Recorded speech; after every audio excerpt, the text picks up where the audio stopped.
They say you can't teach an old dog new tricks, just like you can't teach a Santorum not to blame the black guy.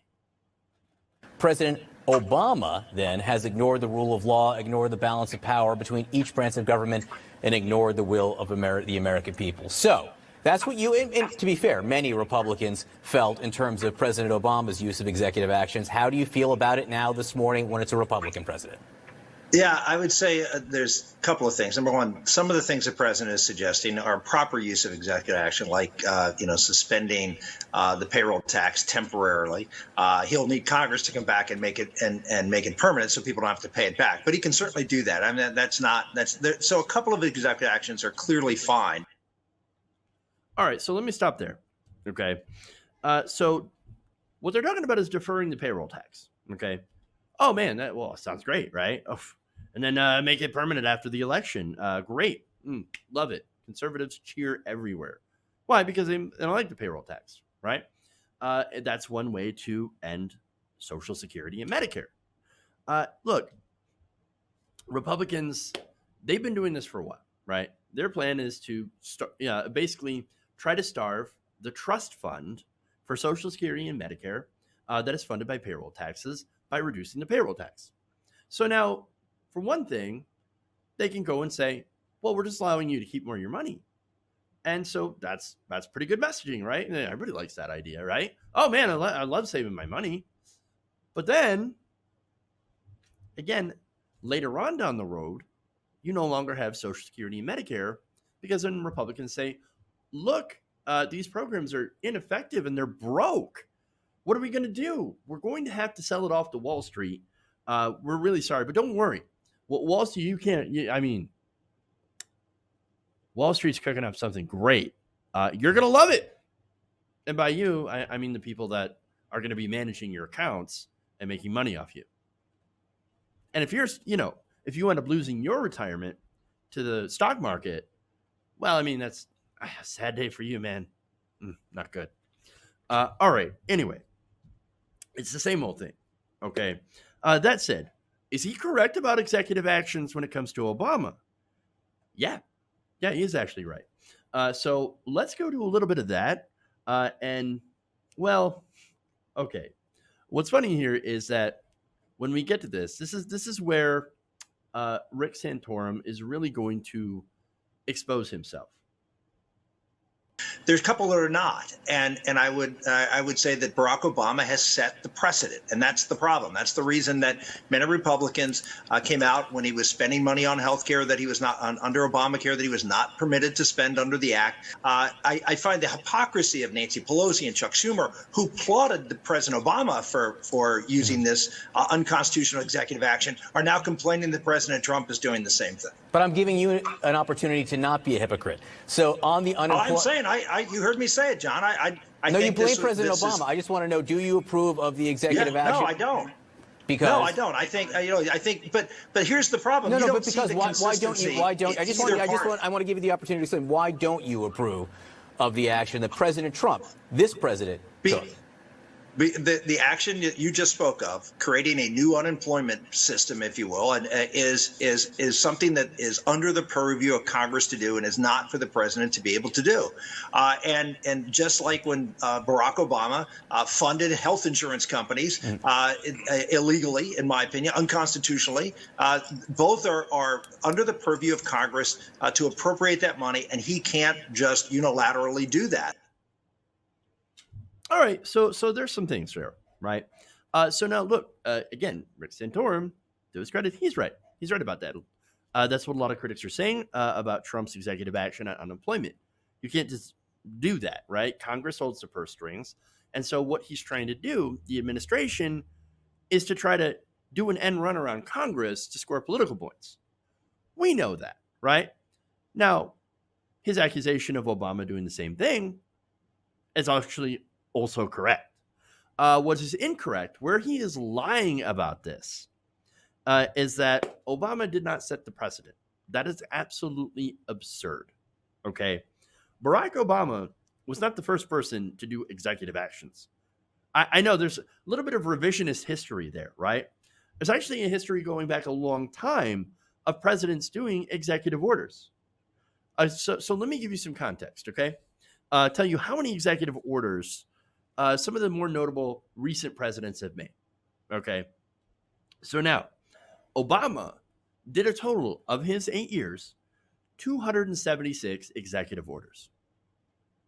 Wow. You might think, man, that's a lot of orders. What a dictator, King Obama. Oh my God. Okay, well, here's the thing. George W. Bush, 291 orders.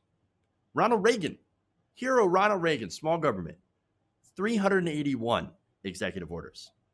The era of small government is, or I'm sorry, the era of big government is over. Bill Clinton, 364 executive orders. Now, this is going to blow your mind. Okay. When it comes to who holds the record for the most executive orders during their terms, FDR, 3,728 executive orders. It's a lot of orders, man. That is not something that is unprecedented in American history. Okay. And here's the thing.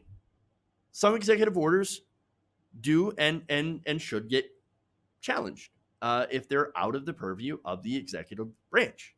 That's fine. That's why we have a system of checks and balances. I think there should be a limit on executive power. And I've been saying this during the Obama administration as well. So at least I'm consistent on that. But here's the thing. Going back to Obama's example, right? He did F up on executive power, opening the door, of course, for Donald Trump to mess with the ACA. Okay. And look, let's be fair about this, right? The reason Obama had to go to so many executive orders was mainly because of Republican obstruction. And so 100%, that was the issue. Republicans did not want the ACA to work. But then again, Obama as well was doing similar executive orders for political reasons, especially after the disastrous midterm elections of 2014. So let's get into the details, right? So now he had used executive power to delay and implement certain parts of the Affordable Care Act. Again, for political reasons. For example, he delayed the employer portion of the ACA's individual mandate until 2015. So again, that was to help him with the business community.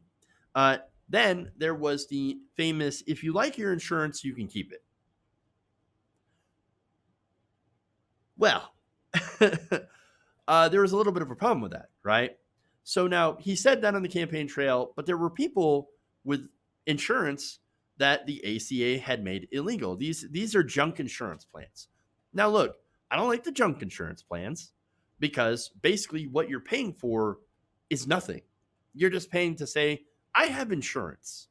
And then when you go to use it, there's often a sky-high deductible and not a whole lot that's actually covered by this. But Obama said that. Republicans went after him. Fox News went after him. It was called PolitiFact's Lie of the Year. And so he's like, oh, okay. Executive order. And we're going to, make sure that the plans that were made illegal by my law, by the ACA, are now acceptable for a temporary amount of time. That was that executive order. And so if you want to point that out, it's totally fair game, right? But really, executive orders, they kind of fall out of, are illegal. Again, when you're stepping outside your authority to appropriate money, okay? Because again, that's Congress's job.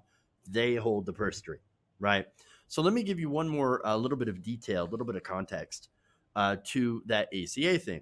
According to Vox, state insurance commissioners who have frontline responsibility for overseeing health insurance were told they didn't need to apply the ACA's new rules to old health plans. At first, the fix delayed the ACA for 10 months.